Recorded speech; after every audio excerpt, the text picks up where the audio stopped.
G'day, viewers and listeners. It's Ed Fox with Nashville2. What's your story? Today, my special guest is Tony Bradshaw of the Millionaire choice. Tony's lived in Nashville all his life, and he's got some stuff that, man, he's just such an awesome guy, and he's a busy guy, but I'm glad I got to have him on the show, and I think you will be too. G'day, Tony. Thanks for being on the show.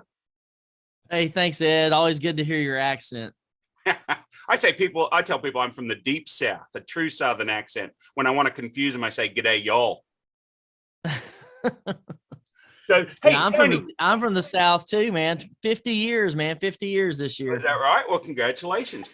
Actually, that's not exactly right. It's 50 years last year, 51 years this year, but I got a few more months before I hit 51. Yeah, there you go. No worries.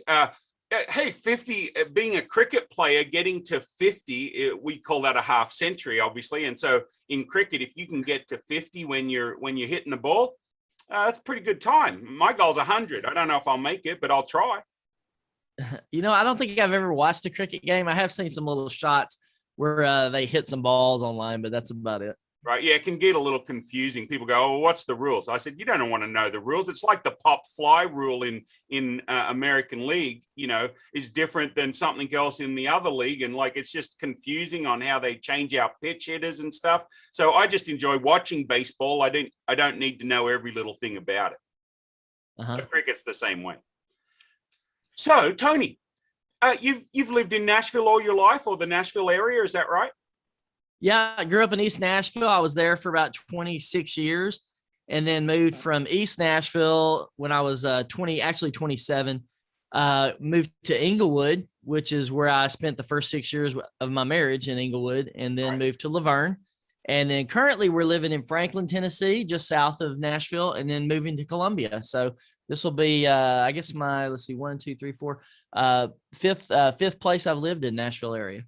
And so I listened to your podcast, and I think one of them a while ago, you were talking about that you bought some land. Is this where you're moving to, or you just keep that as like? Yeah. So my first house actually in Inglewood, which is, a booming place now. Right. We paid $62,500 for that house. Wow. $500 a month was my house note. Can you believe that? Right. Yep. I should have kept that place, but I ended up selling it, but I should have held on to it. And now it's worth, I don't know, 300,000 or something like that. But we only had less than a quarter acre, probably like a tenth of an acre maybe. And then we moved to Laverne and got a third of an acre. Here in Franklin, we got 1.8 acres. And so we wanted a little bit more land. I started getting into chicken farming last year, which apparently there's a lot of people around Nashville that do chickens. But right. And we got a few too many roosters. So my neighbors aren't real appreciative of the roosters. And we're moving down to Columbia on a 10-acre lot. So awesome. Yeah. So I bought 15 acres in Wichita, Kansas, and we lived there. I lived in Wichita for 30 years. And for the last 18, I've lived out on 15 acres and built my own private cricket field. And so instead of going the route of goats or chickens or sheep, my next door neighbor threatened me that if I got goats the first time he found a goat on his pickup truck, it was a dead goat. I said, that's okay. All my Indian friends eat goat curry. So let's do that. And that's Indian with a dot, not a feather. So just people get confused. Cricket's the second biggest sport in the world behind soccer. And so we have a lot of Indians and Pakistanis that I play cricket with. Did you know Nashville actually has 50 cricket teams? That's one of the things that attracted me to Nashville. Wow. Yeah, they play. Wow. They've got is it White's Creek? Is that a place near Nashville? Yeah, that's up north side of town. Yep. Yeah, so they got a cricket field out there, and then down in Lewisburg, about an hour south, right? They've got 3 cricket fields there, and they've got a few more sprinkled around town. I haven't found them all yet, but that's one of my missions. So if you know of anybody, if you see of any guys out playing a funky game in the middle of nowhere, in the middle of a big field, they're probably playing cricket. So give me a holler. So, hey, the reason I wanted to have you on the show this particular day is you have an event coming up, and I'd love people to know about it because I think it's an amazing event. I know you've talked about it for a while and what you've pulled together. You've got some great speakers. Tell me a little bit about what's going to go on and when it is and all the deets. Yeah, and if you will, allow me to just share the mission of the event, what I'm trying to do just with this business, because there's another famous financial education guy here in Nashville. And there's actually quite a few, but everybody knows Dave Ramsey, who I worked with for 15 years, but in 2016, I left that company. In 2017, started writing my book called The Millionaire Choice. But I really don't want to do what every other financial guy is doing out there. They're all doing kind of the same thing. Their teachings are a little bit different, but they're, building up businesses around their brand or themselves and, making money, helping people and making money. But really the statistics, Ed, haven't changed. Like, over 70% of people, depending on what stat you look at, it might be 78% or 75%, are living paycheck to paycheck. Right. And that was the number 30 years ago when Dave Ramsey got started. That's still the number today. The numbers aren't really shifting at all. And I have to ask myself is like, why? If I'm going to be doing this thing, teaching people about personal finance for the next 10, 20, 30 years, what mark am I going to leave on society, right? Am I going to just build a business with, 10, 100, 200, or, in Dave's case, 1,000 employees? Right. That's success, right? And by anybody's standard, that's success, but that's not success where I want to be. And so my whole mission is really to bring together people who want to have an impact on society and really change the game, change the system. And so that's what I'm trying to do with this event and other things that I do, is create new systems and new ways of doing things. So this event is the first event of what I hope to be many events in what I call a citywide financial transformation model. Right. And so that's part of the system. So I foresee, if things go well, I foresee this next year maybe being between 6 and 12 events spread around Nashville, with the speaker circuit of somewhere between 10 and maybe 30 speakers that I rotate through. And the reason I want to do that is because I want to be able to get financial education in everybody's hands, even the people that are maybe not seeking it or missing it. And that's the real reason why we have 70+% of people living paycheck to paycheck, because they just don't have financial education. And they're not getting it from a talk radio show. They don't listen to talk radio, so they're not finding it there. They may not be going to a church, and some churches have Dave Ramsey's program. Right. So how are we going to get it in their hands? And that's really what this event is about, is trying to get the material into people's hands that wouldn't otherwise get it. And that's what I see, long term, that's what I'm trying to do. But this first event is called Purpose of Wealth. And it's really addressing money inside of the Christian community.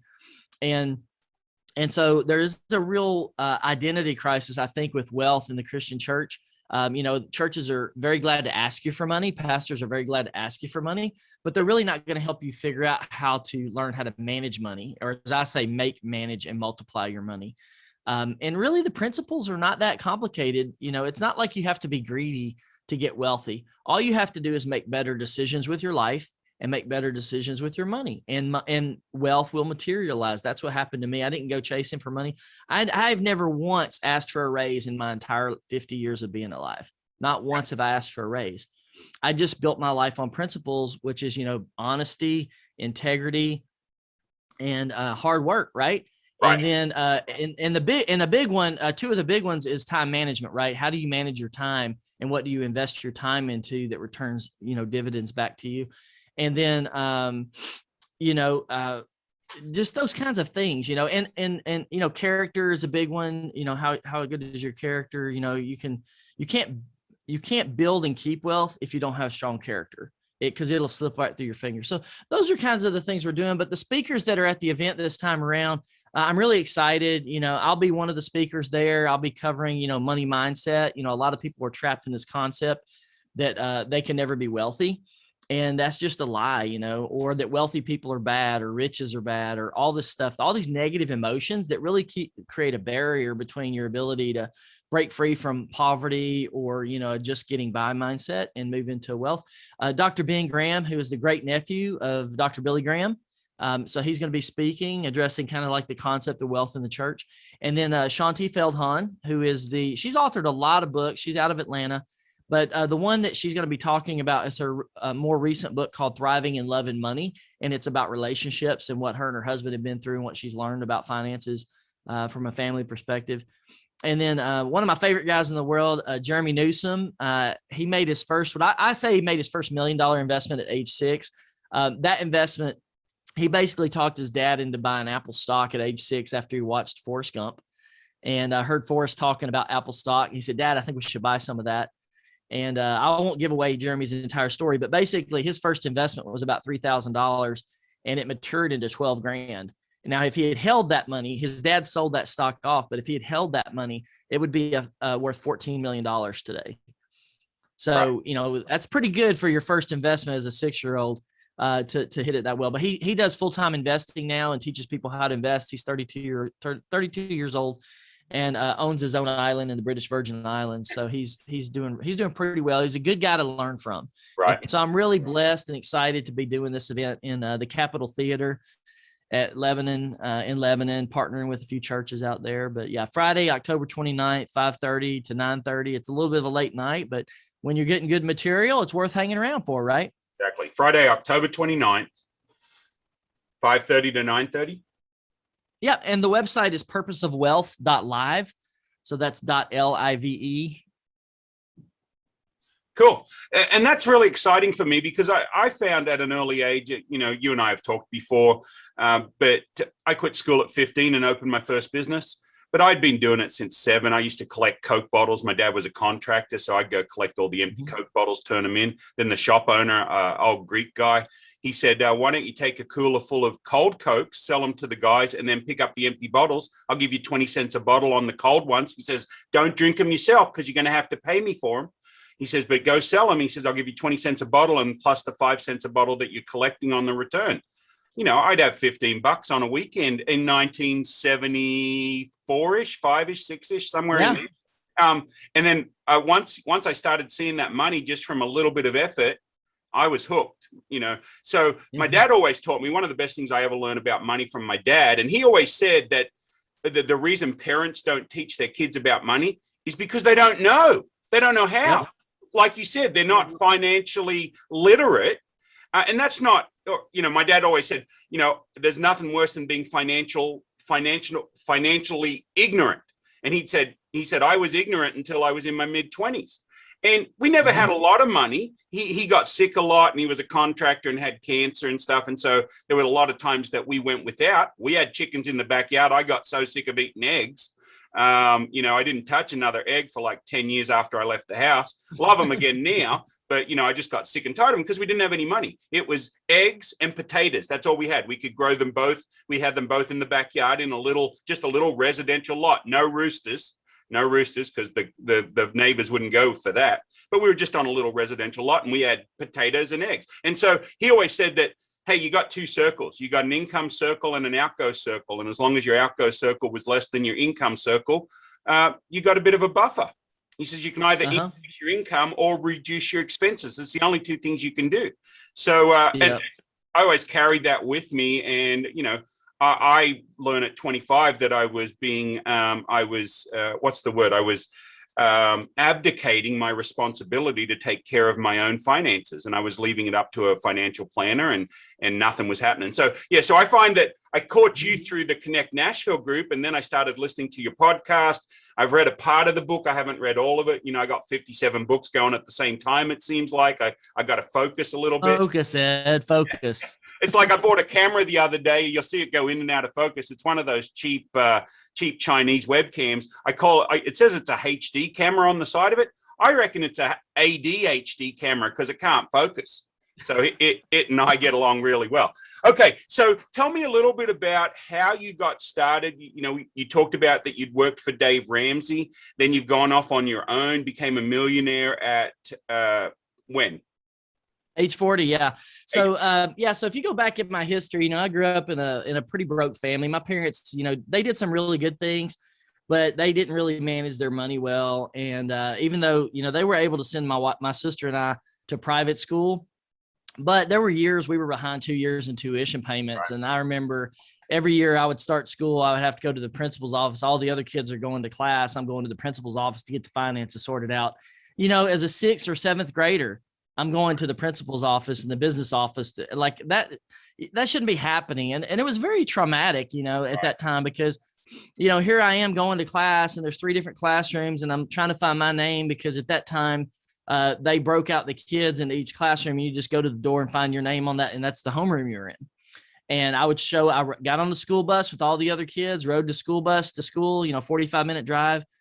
Got off, looked at the names on the list, classroom 1, no Tony Bradshaw, classroom 2, no Tony Bradshaw.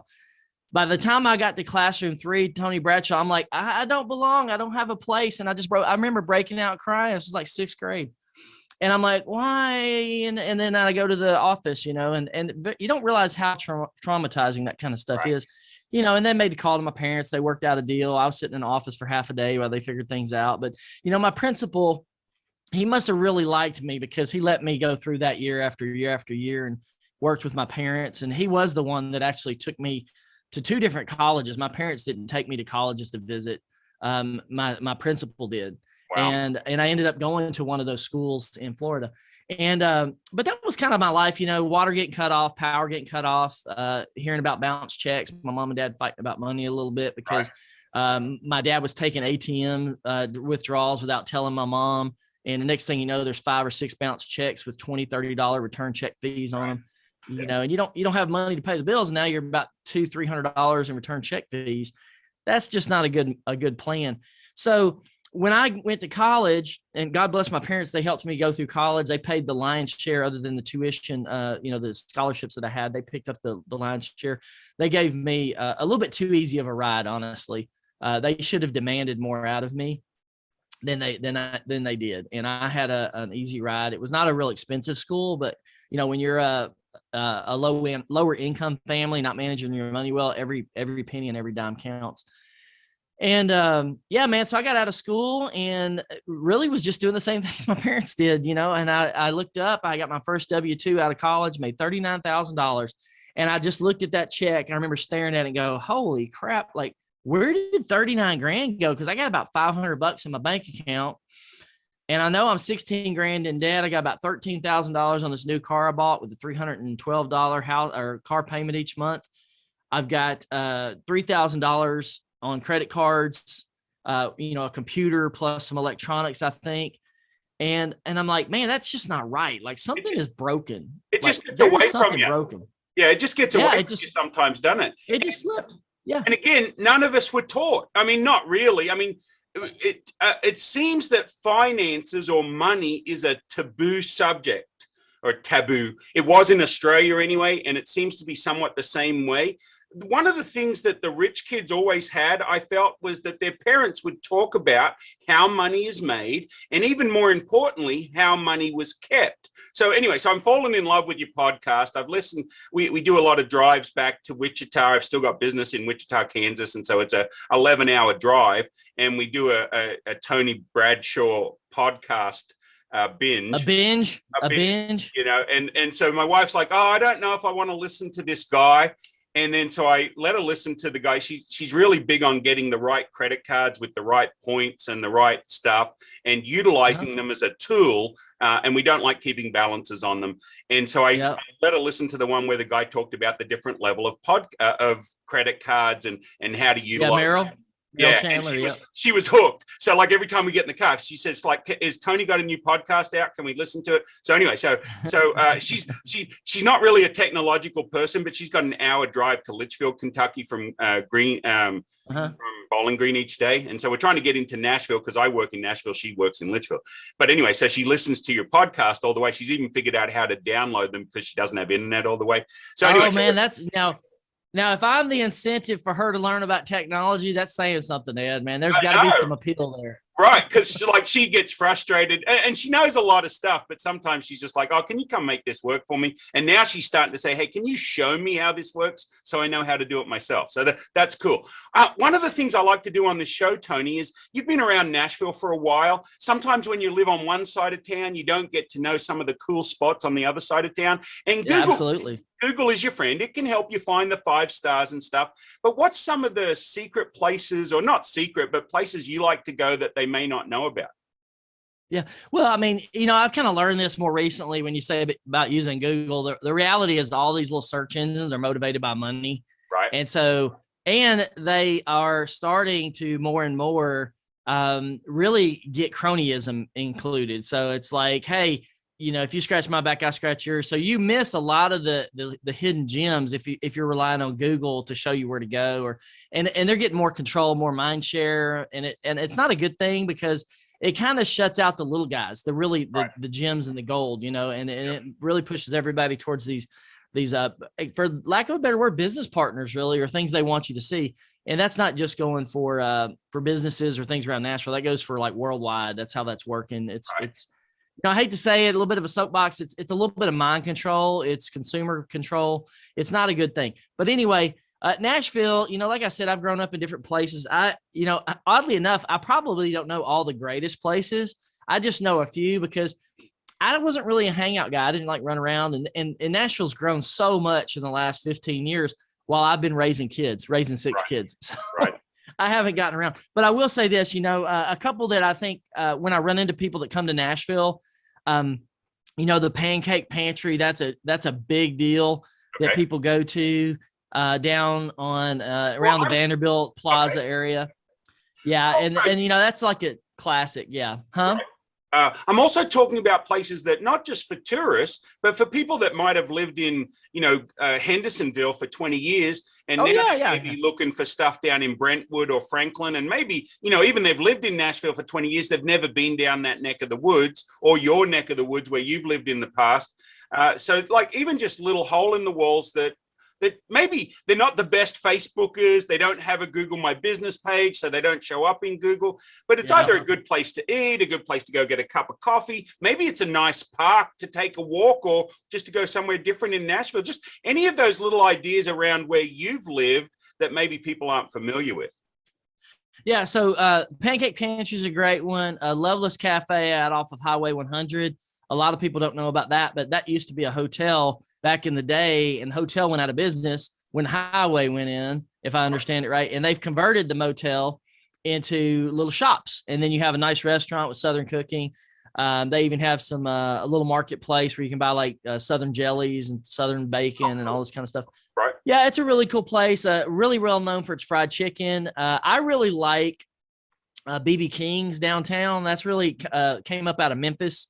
But they have great jazz music, great blues music. And so I love great music at dinner time. Like that is probably one of my, what they say, guilty pleasures. Like it's just one of those things you really like to enjoy. And I could just hang out, have dinner for 3 hours in a joint that has great music. And so BB King's is one, Puckett's Grocery, which there's one in downtown Franklin. There's one in downtown Nashville now. But if you check their schedule, they will have live music on certain nights. And so I'm a real big believer. If you want to really enjoy Nashville, find the restaurants that have live music on different evenings. And those are the places you should be going to eat. I love J. Alexander's and, the big steakhouses and things like that. But there's nothing like finding a good, Southern restaurant that has that music, whether it's country music or blues or jazz or whatever they're going to play. But those are some of my favorite hot spots. And then you mentioned parks. But Radnor Lake. Radnor Lake is a great place. My wife's been taking me out there. We've been married 23 years. And that's one of her favorort places to go. She's been going there since she moved to Nashville in like 1993. She's been picking out the spot to hide the body if you don't make sure you treat. You can hide some stuff out Radnor Lake, but it's a little bit crowded on parking because it's kind of a hot spot. But if you get there early in the morning, you'll get some parking and you can walk around the lake and there's some trails out there too if you want to hike trails. But it's really just it's a great little area to go to. Now, of course, Nashville. I heard a rumor that you may have a connection with Gigi's pies and let me tell you about Gigi though. She was our neighbor, and so she just sold her house, and she's actually moving to Florida. Oh, okay. And so now I don't know when she's moving, but she's moving to Florida. She's last I heard she's planning on folding up shop, going down there and getting into Florida and just enjoying life a little bit. Is she selling that place? Is it in Brentwood, Franklin, somewhere around there? Is she selling that? Or I don't know exactly what she's doing with that right now, but let me tell you, while it's open or whatever she's doing with it, get out there and get you some shepherd's pie. Right. Like I like shepherd's pie. My mom used to make it all the time growing up. That's one of those dishes I try every time I go to a new restaurant. If they got shepherd's pie on the menu, I'm like, I'll try the shepherd's pie. I've had it at Irish pubs, had it, you name it. I've had it different places. Gigi's shepherd's pie is the best I've ever had. And so, if you can get that, get it while it's good and hot, but she's got tons of dishes out there. You can get takeout, you can do dine in, you could even do mail order. through Right. hers. Like she's Oh, found, wow. she worked through the process of how to mail out cooked food, home cooked food, and get it shipped to you in coolers so that it doesn't spoil. And yeah, it's great, man. It's just fantastic stuff that she does. She's just a phenomenal cook. Yeah, And I loved listening to her on your podcast. So tell me a little bit about your podcast. What inspired the idea? We've got about 10 minutes left. What inspired the idea of launching a podcast?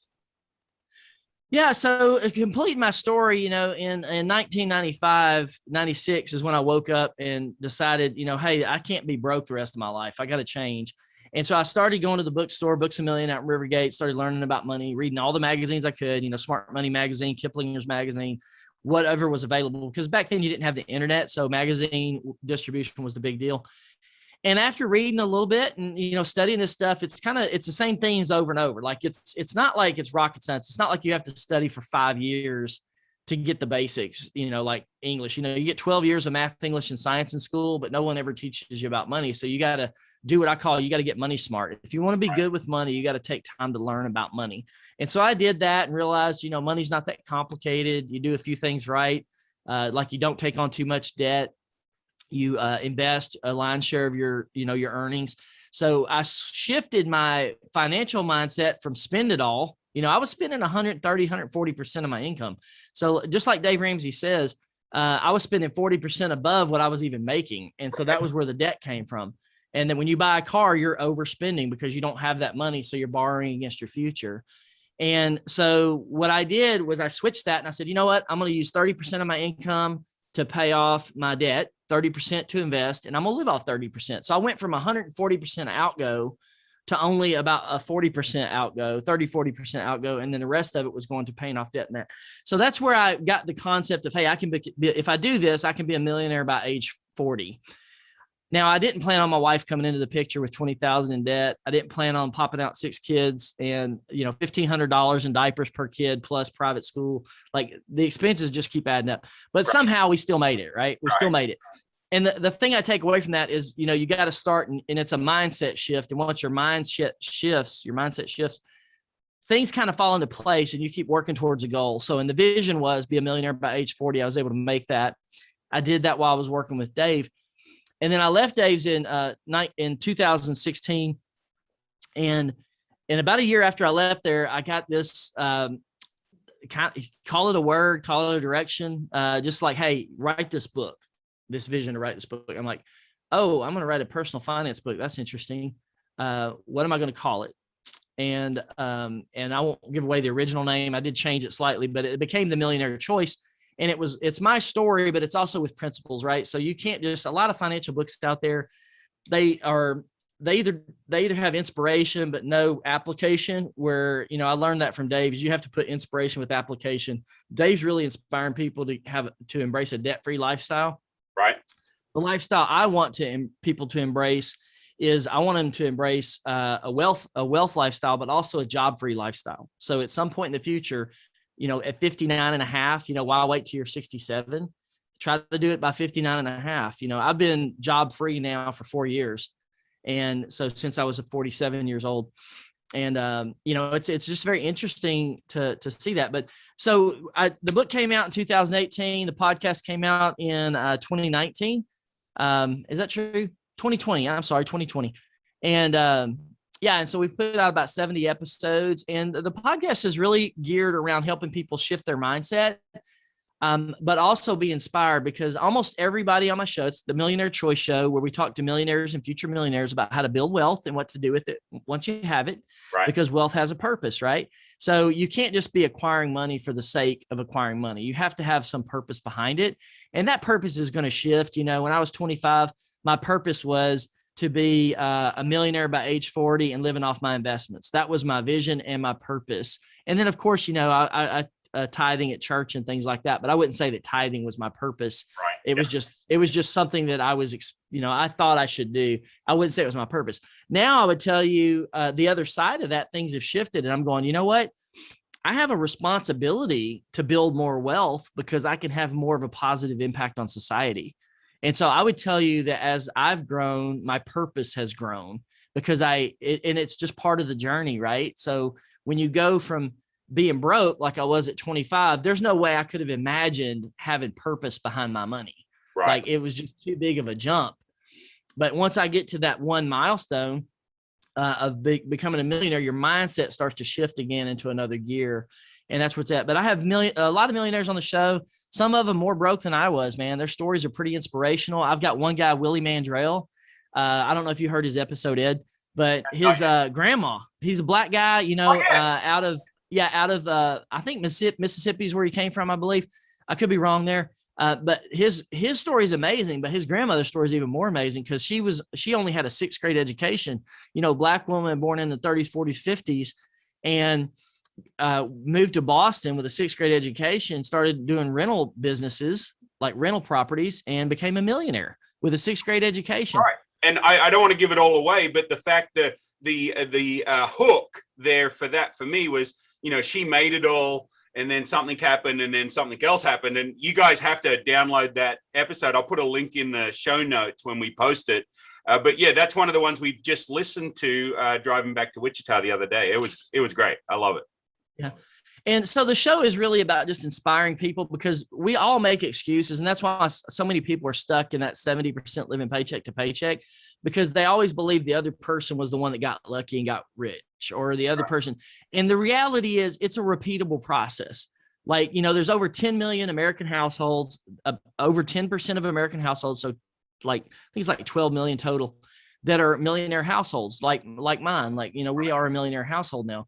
But there's another, 12 million of us out there that are there. And so how did you go? And they mostly were first generation millionaires. 80% of them are first generation millionaires like us. My dad is living in East Nashville. He's not a millionaire. And my sister is not a millionaire. I'm the first of my family that I know of. And it's just, that's what I'm trying to do with the show is go, hey, you can do this too, because Tony Bradshaw is not that smart. Right. Well, all I did was change principles. Right. The thing that that I thought, and I know millions of others think, is that just like you said, you have to be lucky, you have to be special, you have to have stuff, but you can become financially independent just by following some basic principles, even if you're not lucky. Even if you're not in the right place at the right time, if you follow these principles, you will build wealth, and then teach your kids how to do the same thing when they listen. You will get there. So you can start with nothing. I've done it. You've done it. We know. So anyway, so we've got 5 minutes left. Tell us again about your event on the 29th. Tell us the name, where it's located, and where they can look you up again. Yeah. So the website is purposeofwealth.live. That's purposeofwealth.live. And the event is held in Lebanon, Tennessee at the Capitol Theater. It is just a wonderful venue. They've really redone the property. We have about 400 seats available. So tickets are going to go, and we're eventually hopefully going to run out and sell. This will be a sellout event. We're going to, cover, basics of money, mindset around money, and, some good investing tips, like practical investing tips. Because a lot of people, don't think that the stock market is something that's available to them. They just they think that's for the rich people, not for the common guy. And they're not able to figure out how to make it work. And so they don't really have these principles of how to build wealth in their DNA or in their family. And that's what we're trying to do, is kind of wake people up, because I believe, and this event is a faith-based focused event, and that's really driven towards that. I'm going to be launching some other events in the coming years that'll be more not faith-based, but kind of speaker and wealth-based. But for right now, I feel like I'm supposed to focus on the faith-based community in specifics, because we have a lot of churches that are in debt. A lot of churches are in debt. They're leveraging debt. I don't think that's necessarily a good thing. A lot of people are drowning in debt, and there's risk associated with debt. Like, we had a lot of people getting laid off from COVID, right? A lot of people are walking away from their jobs right now due to forced vaccinations. Whether you agree with the vaccination or don't agree with it, a lot of people are quitting. I just saw today that there's a huge number of Navy SEALs that are basically walking off the job because they're trying to force vaccinate the Navy SEAL teams. And they're like, we're not taking it. And so they no longer are going to be deployed. They're basically leaving the military as part of it. So there's a lot of transition there for people in general. And you never know what the future holds, right? And so if you carry debt, you're carrying risk on your financial portfolio. And just understanding that. And I am a no debt guy, just like Dave Ramsey's a no debt guy. I was a no debt guy before I met Dave. So Dave didn't brainwash me into becoming a no debt guy. I was already there. But I do acknowledge that, that people do use debt to build wealth as well, because Robert Kiyosaki, he's been very successful at it. I know quite a few people that have been successful with debt. I just chose not to use that route. I love using Kiyosaki's cash flow quadrants for kids, their game, cash flow game. And it taught my kids the difference between doodads, which is just, a waste of money. And sometimes it's okay to spend money on yourself for a doodad. But my kids learned the difference between an expenditure that made the money and an expenditure that didn't make the money, the difference between assets and liabilities, but spoken to so a 7, 8, 9, 10-year-old can understand. Anyway, hey, we're wrapping up. If somebody wants to download your book, where would they go, Tony? Yeah, so the best place to get my book is going to be the millionairechoice.com. You can go get it from Amazon for $12.95 if you want to, but I'm making it available for free. You can get the ebook just by joining my newsletter, or you can just pay shipping and handling of $6.95, and I'll mail a copy out to you. And so that's the cheapest way I can get the book out there. But yeah, everybody needs financial education and inspiration. And so go pick a copy of the book up. Hey, Tony, it's been great having you on the show. Thank you so much. And I look forward to hearing more about events in the future. And I think this event's going to be hugely successful because a lot of people need the information that you're going to share with them. Thank you so much. Yeah, thanks, Ed. And I hope to see you there in the front row. There you go.